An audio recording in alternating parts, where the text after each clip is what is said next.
చెప్పండి కృష్ణ నమస్తే గారు. సార్. చెప్పండి. మరి మా మిస్సెస్ కి 61 అండి. ఓకే. ఆమెకి రైట్ సైడ్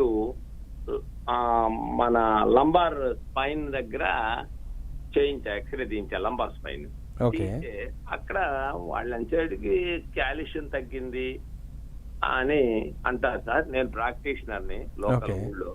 ఓకే. అది సార్. కాబట్టి నేను మామూలుగా ఇక మీకు తెలియనివన్నీ పెయిన్ కిల్లర్స్, ఎసిక్లోఫెనాక్, పారాసిటమాల్, ఇవన్నీ నా చేతిలో పని కాబట్టి చేస్తున్నాను. ఓకే. కానీ ఆమె వంగటం చేయటం చేయకుండానే ప్రస్తుతం ఆలోచించి చేస్తున్నాం. మేము ఎదురే ఉంటాం. ఓకే. అది సార్.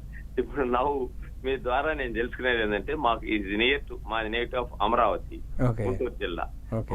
మీకు మాస్టర్స్ హోమియోపతి మాకు గుంటూరులో అవైలబిలిటీ ఉందా? ఉందండి. గుంటూరు, విజయవాడ 2 చోట్ల ఉందండి. అచ్చా. ఇది ఏంటంటే మామూలుగా ఏంటంటే ఇప్పుడు అలోపతిక్ మెథడాలజీలో ఏం చేస్తారంటే ఎప్పుడైతే లుంబర్ స్పాండిలైటిస్ వచ్చి తన ఏజ్ ఎప్పుడైతే 50+ ఉందో ఆటోమేటిక్గా వాళ్ళు ఇచ్చే బ్యాకప్ ఏంటంటే మన కాల్షియం లెవెల్స్ తగ్గిపోతూ ఉంటాయి. కాబట్టి ఆస్టియోపోరోసిస్ కానీ ఆస్టియో ఆర్థరైటిస్ లాంటి కంప్లైంట్స్ కానీ వచ్చినప్పుడు బ్యాకప్ కాల్షియం ఇస్తూ ఉంటారు.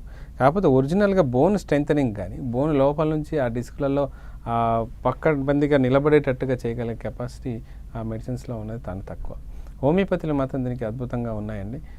అంటే నేనేంటంటే తను మొత్తం సెట్ అయిపోయి పరిగెడుతుందో లేకపోతే స్పీడ్గా నల్లగొడుతుందో లేకపోతే మళ్ళీ ఒక 20 years బ్యాక్లాగా వర్క్ చేస్తుందో నేను చెప్పను. కానీ తన వర్క్ తను బాగా చేసుకోగలిగి ఈ నొప్పులు లేకుండా కొంతవరకు తన ఇంటి పనులన్నీ చేసుకుంటూ ఒక నెక్స్ట్ 15-20 years వరకు ఎటువంటి ఇబ్బంది లేకుండా చేయగలిగే కెపాసిటీ మాత్రం హోమియోపతికి ఉంది.